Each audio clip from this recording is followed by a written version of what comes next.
Hey guys, and welcome back to this channel. In this video I'll be showing you guys why your auto snap is like shutting off. I guess it's not working.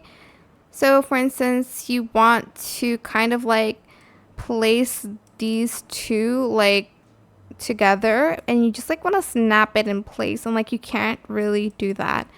So I think you've well, in here you can just like snap it because the main track magnet is on, but here you can't. So to snap these two in place, you are just going to press this button. So if you press N, maybe it turned it up, you're going to enable it again.